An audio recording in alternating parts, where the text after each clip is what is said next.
que fez Ipek lembrar-se de quando elas eram bem jovens em Istambul. Baby, come closer, closer to me. Naquela época, ambas queriam aprender a falar inglês bem. Nenhuma das duas conseguiu. Ipek teve a impressão de que, ao ouvir aquela música, o choro de Khadif redobrou. Espiando através das cortinas, ela viu seu pai e Sunay em animada conversa do outro lado da sala, enquanto Funda enchia seus copos de conhaque. Khadif Hanin, eu sou o coronel Osman Nuri Solak. Um militar de meia-idade tinha aberto a cortina. Com um gesto certamente apreendido num filme, ele fez uma mesura tão exagerada que por pouco não raspou a cabeça no assoalho. Com o devido respeito, senhorita, que posso fazer para aliviar sua dor? Se quiser entrar em cena, tenho boas notícias para você. As estradas já reabriram e a qualquer momento as forças armadas vão entrar na cidade. Mais tarde, diante da corte marcial, Osman Nuri Solak repetia essas palavras, apresentando-as como uma prova de que estava fazendo o possível para salvar a cidade dos ridículos oficiais que deram o golpe. Muito obrigada pela atenção, mas estou ótima, disse Khadif. Ipek teve a impressão de que as maneiras afetadas de Funda já tinham contagiado Khadif. Ao mesmo tempo, tinha de admirar a determinação com que a irmã procurava se recompor. Khadif obrigou-se a se manter de pé. Ela tomou um copo de água e começou a andar silenciosamente de um lado para o outro nos bastidores, como um fantasma de peça de teatro. Ipek estava querendo ir embora antes que seu pai pudesse falar com Khadif, mas Turgut Bey correu-lhes ao encontro no momento em que começava o terceiro ato.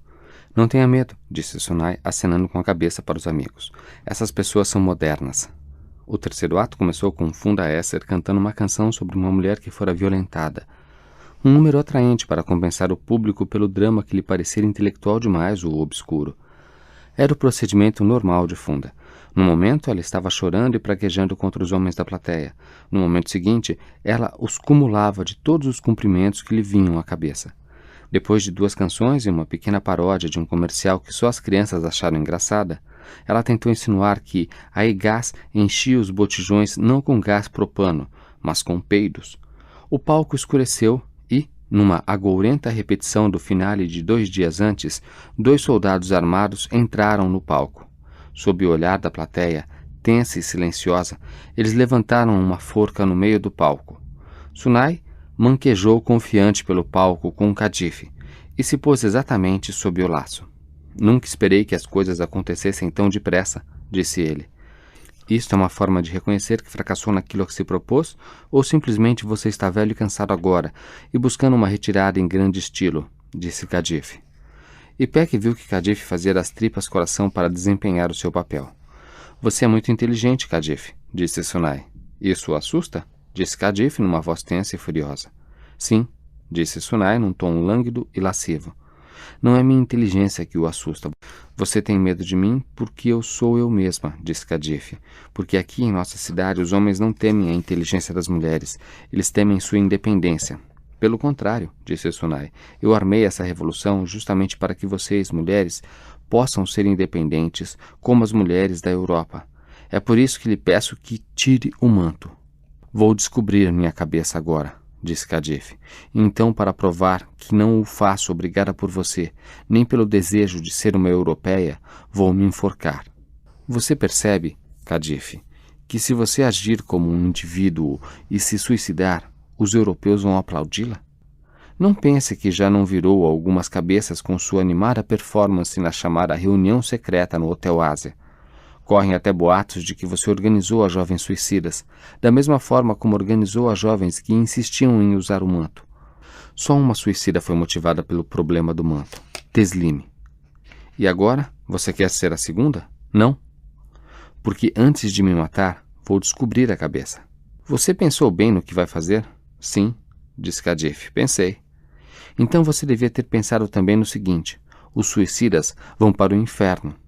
E, como de todo modo eu vou para o inferno, você pode me matar primeiro com a consciência tranquila.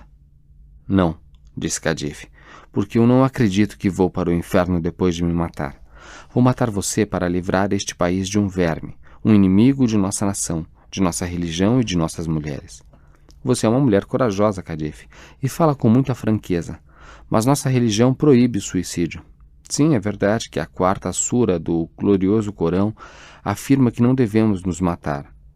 Mas, afinal de contas, isso não impede que Deus, em sua infinita grandeza, possa perdoar as jovens suicidas, livrando-as das penas do inferno. Em outras palavras, você encontrou uma forma de torcer as palavras do Corão para adequá-las aos seus objetivos. Na verdade, é exatamente o contrário, disse Kadif.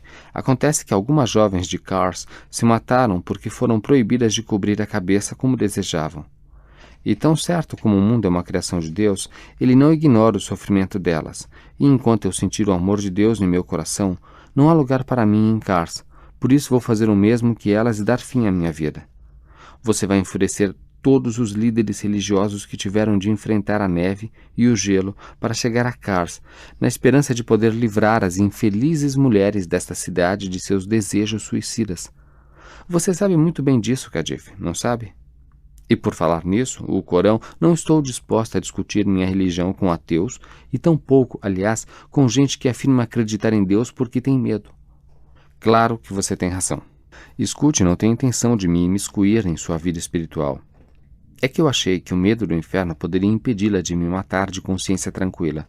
Não precisa se preocupar. Vou matar você com a consciência tranquila.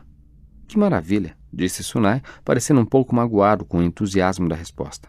Agora deixe-me dizer a coisa mais importante que aprendi em meus 25 anos de teatro profissional. Quando um diálogo vai tão longe quanto este, o público não consegue acompanhá-lo sem se aborrecer. Então, com a sua permissão, vamos parar nossa conversa por aqui e passar das palavras aos atos. Ótimo! Sunai sacou a pistola Kirikale, que brandira no último ato, e mostrou-a a Kadif e ao público. Agora você vai descobrir a cabeça. Então, eu lhe entrego a pistola e você atira em mim. E como esta vai ser a primeira vez que uma coisa dessas acontece numa transmissão televisiva ao vivo, deixe-me aproveitar esta última oportunidade para explicar ao público como interpretar. Vamos logo com isso, disse Kadif. Não aguento mais ouvir homens explicando por que as jovens se suicidam. Tem razão, disse Sunai, brincando com a pistola, mas eu queria dizer ainda uma ou duas coisas. Só para que nossos espectadores de Kars não fiquem assustados sem motivo. Afinal de contas, alguns podem ter acreditado nos boatos divulgados pelos jornais. Por favor, olhe para o carregador da arma.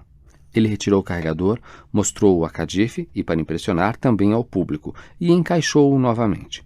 Você viu que ele estava vazio? Perguntou ele com a segurança de um ilusionista. Sim. Vamos ter absoluta certeza disso, disse Sunai. Ele tirou o carregador novamente e, como um mágico prestes a serrar uma mulher ao meio, mostrou-o ao público e o recolocou. Agora, finalmente, deixe-me dizer uma coisa em minha defesa. Há pouco você prometeu que iria me matar com a consciência tranquila. Com certeza você me detesta por ter executado este golpe e por abrir fogo contra a plateia, só porque as pessoas não estavam vivendo como ocidentais. Mas quero que você saiba que tudo o que fiz foi pela pátria. Ótimo, disse Kadif. Agora vou descobrir a cabeça e, por favor, quero que todo mundo olhe. Seu rosto era a imagem da dor. Num gesto brusco, ela levantou a mão e arrancou o manto da cabeça. Não se ouviu um som no salão. Por um instante, Sunai fitou Kadif, estupefato, como se ela tivesse feito algo absolutamente inesperado. Ambos se voltaram para a plateia boquiabertos, como estudantes que tivessem esquecido suas falas. Toda a cidade de Kars estava de olhos nos longos e belos cabelos castanhos de Kadif, que o cameraman finalmente criou coragem para focalizar. Quando finalmente ousou mostrar seu rosto em primeiro plano, ficou evidente que Kadif estava profundamente embaraçada, como uma mulher cujo vestido se soltou num lugar público cheio de gente. Cada um de seus movimentos traía uma dor terrível. Por favor, me passe a arma, disse ela impaciente.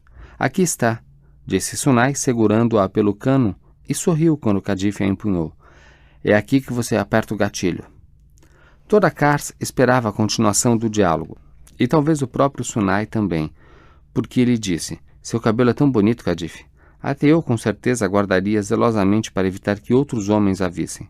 Ela puxou o gatilho. Um tiro soou no salão. Toda a Kars, abismada, viu Sunai tremer violentamente, como se tivesse sido alvejado, e cair no chão. Quanta estupideza nisto tudo, disse Sunai. Eles nada entendem de arte moderna, eles nunca serão modernos. O público esperava que Sunai se pusesse a fazer um longo monólogo de agonizante. Em vez disso, Kadif avançou em sua direção e atirou 1, 2, 4 vezes, em rápida sucessão. A cada disparo, o corpo de Sunai tremia e erguia-se num movimento brusco, caindo em seguida no chão, parecendo cada vez mais pesado. Muita gente ainda pensou que Sunai estava apenas interpretando. Eles esperavam que ele se sentasse a qualquer momento e fizesse uma longa arenga sobre a morte. mas o aspecto extraordinariamente real de seu rosto ensanguentado lhes tirou toda a esperança. Nuriye Hanin, cuja admiração por efeitos teatrais era ainda maior que sua reverência pelo próprio script, se pôs de pé. Ele estava prestes a aplaudir Sunai quando viu seu rosto ensanguentado e se deixou cair na cadeira cheia de pavor. "Acho que o matei", disse Cadife, voltando-se para o público. "Fez muito bem", gritou um estudante da escola secundária religiosa do fundo do salão. As forças de segurança estavam tão preocupadas com o que acabavam de presenciar no palco que não conseguiram identificar o estudante agitador que quebrara o silêncio. E quando Nuriye Hanin, que tinha passado os 2 últimos dias assistindo ao impressionante Sunai na televisão e que resolvera, antes do anúncio de que a entrada seria franca, sentar-se na primeira fila custasse o que custasse, contanto que tivesse a chance de vê-lo de perto, quando Nuriye Hanin prorrompeu em lágrimas, todos os que estavam no teatro e todos os demais em Kars foram forçados a aceitar a realidade do que tinham acabado de ver. 2 soldados correndo em direção um ao outro com passos de palhaço fecharam. Hoje em dia ninguém mais aqui gosta de cá. 4 anos depois, em Kars. Logo que a cortina se fechou, Zedemirkol e seus companheiros prenderam Cadife, para sua própria segurança, levando-a para a avenida Pequeno Kazimbey. Depois de passar pela entrada do palco, eles a colocaram num jipe do exército e foram direto à guarnição central, onde a deixaram no velho abrigo antinuclear onde Azul fora mantido em seu último dia na Terra. Algumas horas depois, todas as estradas de Kars estavam reabertas. Muitas unidades militares entraram na cidade para eliminar o pequeno golpe e não encontraram nenhuma resistência. O prefeito, o chefe do Estado-Maior e muitos outros oficiais foram demitidos por negligência no cumprimento do dever. O pequeno grupo que executara o golpe foi preso, juntamente com muitos soldados e agentes do MIT que alegaram ter feito aquilo pelo bem do povo e do Estado. Turgut Bey e Ipek só puderam visitar Cadife 3 dias depois. Turgut Bey não tinha dúvidas de que Sunai morrera em cena e esperava que nada acontecesse a Cadife. Ele só queria encontrar uma forma de levar sua filha para casa. Mas quando a meia-noite chegou e se foi, ele desistiu e foi andando para casa, pelas ruas desertas, de braço dado com a filha mais velha. Ipek foi direto para seu quarto. Enquanto desfazia a mala, recolocando tudo nas gavetas, seu pai chorava, sentado à beira da cama. A maioria dos habitantes de Kars que testemunharam os acontecimentos no palco só se certificou da morte de Sunai depois dos estertores teatrais, ao ler a Gazeta da cidade fronteiriça na manhã seguinte. Depois que as cortinas se fecharam, o público do Teatro Nacional saiu em silêncio e a emissora de televisão não fez mais nenhuma referência aos acontecimentos dos últimos 3 dias. Mas como Kars estava bastante acostumada à tutela militar e à visão da polícia e das equipes de operações especiais caçando terroristas nas ruas, logo aqueles dias deixaram de parecer excepcionais. E, quando o Estado-Maior Geral ordenou que se fizesse uma investigação completa na manhã seguinte, determinando também que a inspetoria ligada ao primeiro-ministro entrasse em ação, todos em Kars entenderam a sabedoria de considerar o golpe de Estado como um evento mais teatral do que político. Sua curiosidade concentrava-se em torno de questões como a seguinte: se Sunai mostrou à plateia que o carregador estava vazio, como pôde Cadife matá-lo a tiros com a mesma arma? Como já falei várias vezes do coronel que veio de Ankara em missão de inspeção, depois que as coisas se normalizaram, meus leitores já devem saber o quanto eu devo a esse homem e ao minucioso relatório sobre os bastidores desse golpe. Sua análise da cena dos disparos confirma que se tratou menos de um caso de prestidigitação do que de verdadeira mágica. Visto que Cadife se recusou a falar com o pai, com a irmã e até com seu advogado, quanto mais com o promotor, sobre o que aconteceu naquela noite, o coronel foi obrigado a fazer o mesmo trabalho de detetive que eu faria 4 anos depois. Depois de conversar com o maior número de pessoas possível, se bem que seria mais exato dizer que ele tomou seus depoimentos, ele finalmente se convenceu de ter se inteirado de todos os boatos e teorias a respeito do caso. Naturalmente, corriam muitas versões de que Cadife matou Sunai de propósito, com pleno conhecimento de causa e sem sua real permissão. Para refutar essas afirmações, o coronel mostrou que não havia a menor possibilidade de a jovem ter trocado a arma ou substituir o carregador com tanta rapidez. Então, apesar da expressão de espanto que se viu no rosto de Sunai a cada disparo, o fato é que as investigações feitas pelas forças armadas, o exame dos objetos de uso pessoal de Cadife quando ela foi presa e mesmo a gravação de sua performance no vídeo confirmam que em cena havia apenas uma arma e um único carregador. Outra teoria bastante popular na cidade é a de que Sunai foi morto por outro atirador, que fez os disparos de outro ângulo. Mas esta foi logo descartada quando chegaram de Ankara os resultados do exame balístico, confirmando que todas as balas encontradas no corpo do ator provinham da pistola Kirikali, que estava nas mãos de Khadif. As últimas palavras de Khadif, "acho que o matei", transformaram-na numa espécie de mito urbano. O coronel viu nela uma prova de que não se tratou de homicídio premeditado. Talvez por consideração ao promotor que iria abrir o processo, o relatório do coronel fez uma digressão para discutir extensamente sobre a premeditação, crime com dolo e outros conceitos jurídicos e filosóficos afins. Não obstante, ele concluiu afirmando que o verdadeiro idealizador, aquele que ajudou Khadif a decorar suas falas e lhe ensinou as várias manobras que ela haveria de executar à perfeição, foi ninguém menos que o próprio morto. Ao mostrar por 2 vezes ao público que o carregador estava vazio, Sunay Zain enganara Khadif e toda a cidade de Kars. E neste ponto, talvez, eu deva citar as palavras do próprio coronel, que se reformou antes do prazo normal, pouco depois da publicação de seu relatório.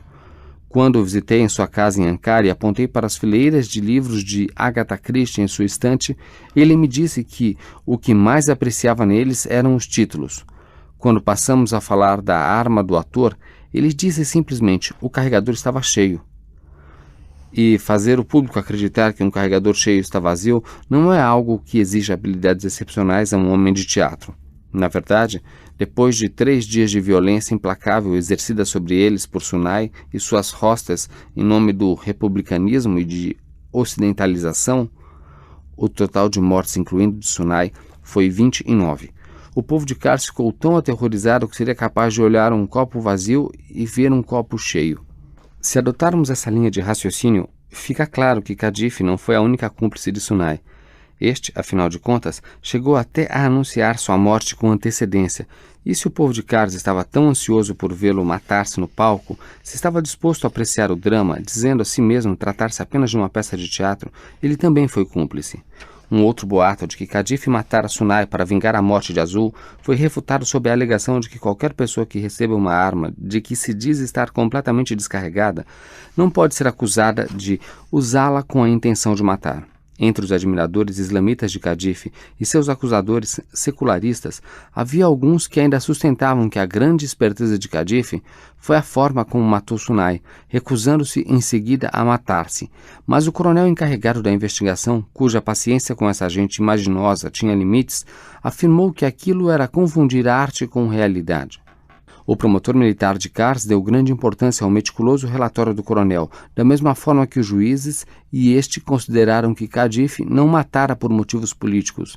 Eles a julgaram responsável por homicídio culposo e sentenciaram-na a 3 anos e 1 mês de prisão. Ela haveria de ser libertada ao cabo de 20 meses na cadeia. Enquadrada nos artigos 313 e 463 do Código Penal turco, o coronel Osman Nuri Solak foi acusado de organizar um grupo de vigilância que se envolveu em assassinatos atribuídos a desconhecidos. Recebeu por isso uma pena muito longa, mas 6 meses depois o governo deu uma anistia geral e ele foi solto. Embora ele tivesse sido advertido de que sua libertação se dava sob a condição de não comentar o golpe com ninguém, isso não o impediu de ir à noite ao clube dos oficiais, rever seus velhos amigos do exército e, depois de muito beber, afirmar que, independentemente do que tivesse se passado, ele, pelo menos, tivera coragem de viver o sonho de todo soldado que admira Ataturk.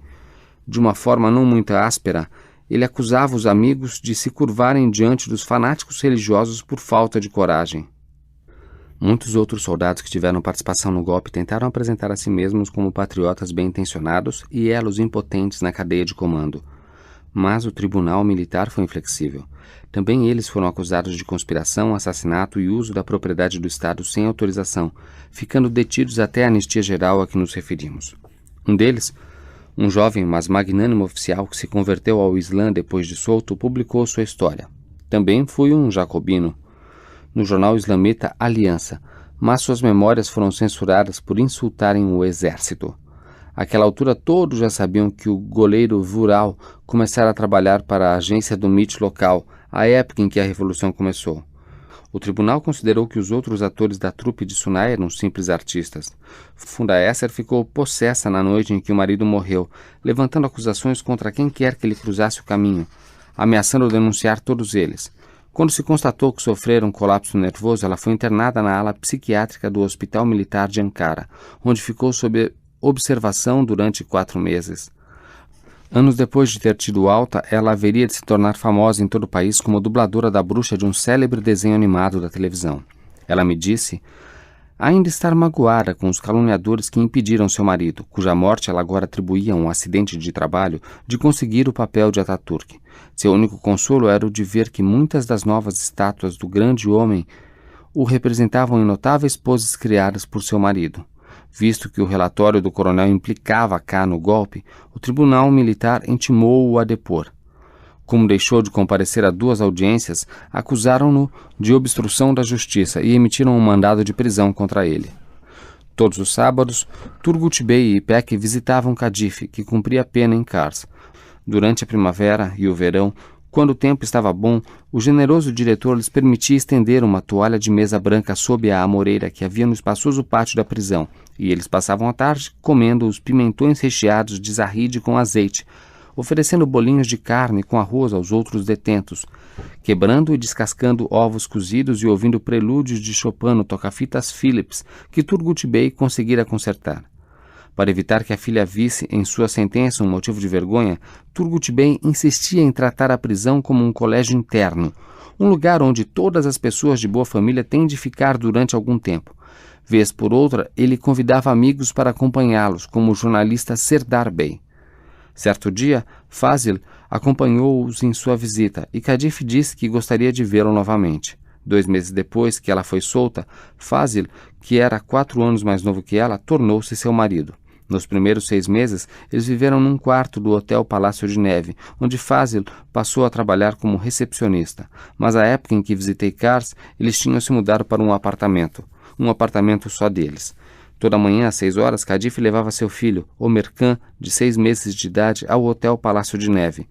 Zahid e Ipek davam comida ao bebê. Depois Turgut Bey brincava com o neto, enquanto Kadif se ocupava das coisas do hotel.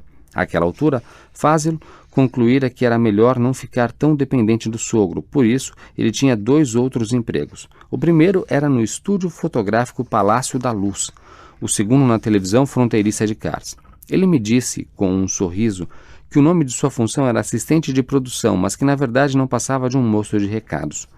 Como já contei, no dia em que cheguei, o prefeito ofereceu um jantar em minha homenagem. Conheci Fazil ao meio-dia do dia seguinte, em sua nova casa, na Avenida Hulusi Aytekin. Quando eu estava contemplando os enormes flocos de neve que batiam de leve nas muralhas do castelo e mergulhavam nas águas escuras do rio, Fazil me perguntou inocentemente por que eu viera a Kars. Achando que ele podia fazer algum comentário sobre o fato de Ipek ter virado minha cabeça no jantar do prefeito, entrei em pânico e comecei a dar um relato longo e um pouco exagerado do meu interesse pelos poemas que K escrevera quando estava em Kars e sobre meu projeto de escrever um livro sobre eles. Se os poemas desapareceram, como você pode escrever um livro sobre eles? Perguntou Fazil num tom franco e amigável. Disso eu sei tão pouco quanto você, disse eu, mas deve haver um poema nos arquivos da emissora de televisão. Podemos encontrá-lo esta noite. Mas você passou a manhã inteira percorrendo todas as ruas de Kars. Talvez esteja pensando em escrever um romance sobre nós também. Eu estava visitando os lugares que K mencionou em seus poemas, eu disse um tanto incomodado. Mas pela expressão de seu rosto, vejo que você quer dizer aos seus leitores que somos muito pobres e muito diferentes deles. Não quero que me ponham num romance como esse. Por que não? Porque você nem ao menos me conhece, é por isso. Mesmo que venha me conhecer e me descreva tal como sou, seus leitores ocidentais ficariam com tanta pena de mim que não seriam capazes de ver a minha vida. Por exemplo, se você contasse que estou escrevendo um romance de ficção científica islâmico, eles iriam rir. Não quero ser descrito como alguém de quem se ri de pena e de solidariedade complacente. Tudo bem. Eu sei que o desconcertei, disse Fazil.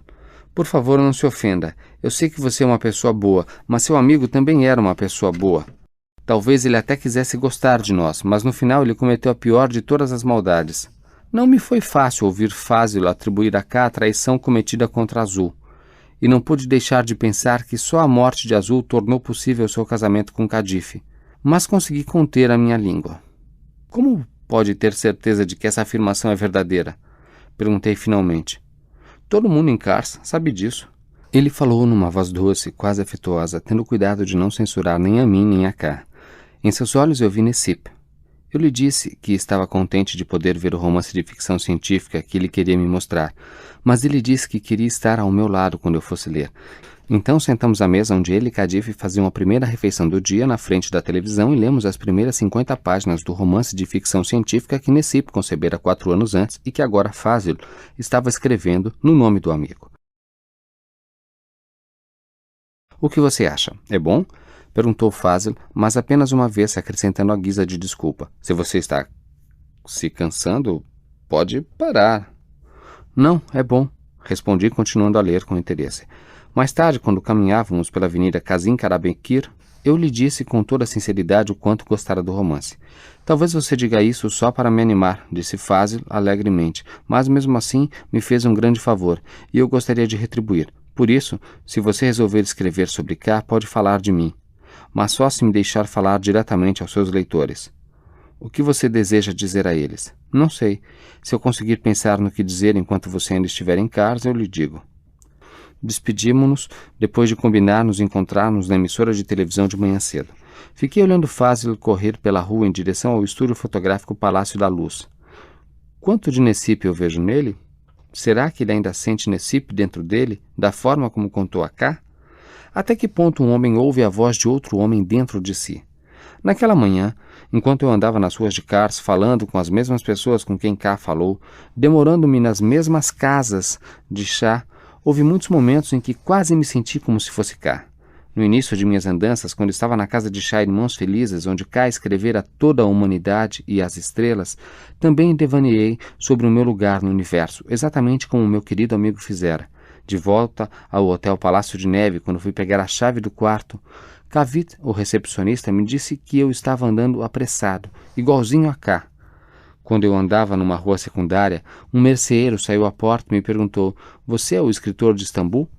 Ele me convidou a entrar e me pediu que escrevesse que todas as informações que os jornais publicaram 4 anos antes sobre a morte de sua filha Teslim eram falsas. Ele falava comigo da mesma forma que devia ter falado com K e me ofereceu uma Coca-Cola da mesma forma como oferecera a ele. Até que ponto aquilo era uma coincidência? Até que ponto era pura imaginação minha? A certa altura, dando-me conta de que estava na rua Baitarhani, parei e levantei os olhos para as janelas do Sheikh Saadetin e então, para entender como K se sentira quando o visitou, subi um a um os degraus que Mutar descreveu em seu poema. Encontrei os poemas de Mutar entre os papéis de K em Frankfurt e concluí que K não os enviara a Fahir. Mas uns 5 minutos depois de ser apresentado a Mutar, ele disse que K se comportara como um verdadeiro gentleman. Contou que K ficara tão impressionado com os seus poemas que se prontificara a enviá-los a um conceituado editor de Istambul, com uma carta que punha seus poemas nas alturas. Mutar estava feliz com os rumos que sua vida tinha tomado. Embora o Partido da Prosperidade tivesse sido extinto, ele estava certo de que, quando houvesse novas eleições, seria o candidato do novo Partido Islamita e se mostrava confiante de que chegaria um dia em que seria o prefeito. Graças aos modos calorosos e simpáticos de Mutar, pudemos visitar o hospital público onde K beijara a cabeça sem vida de Necip e o quartel central da polícia, embora não nos tenham permitido ver o porão. Quando Mutar me levou para ver o que restava do Teatro Nacional e as salas que ele transformara num depósito de eletrodomésticos, admitiu ser o corresponsável pela destruição daquele edifício de 200 anos e então, à guisa de consolo, acrescentou: pelo menos era um edifício armênio e não turco. Ele me mostrou todos os lugares de que K se lembrava quando sentia desejo de voltar. Não parei de pensar em K enquanto andávamos na neve e passávamos pelo mercado de frutas. Quando andávamos na avenida Kazim Karabekir, Mutar apontou cada uma das lojas de ferragens. Então ele me levou à galeria Halil Passa e se despediu depois de me ter apresentado o seu adversário político, o advogado Muzaffer Bey. O ex-prefeito rememorou longamente os dias gloriosos da cidade nos primeiros anos da República, da mesma forma como fizera com K. E enquanto eu avançava pelos sombrios corredores da galeria, um rico comerciante de laticínios que estava à porta da Associação dos Amigos dos Animais gritou: "Orhan Bey!" Ele me convidou para entrar e deu uma demonstração de sua notável memória, contando a visita de K à associação, mais ou menos na hora em que o diretor do Instituto de Educação fora assassinado, e que ele se recolhera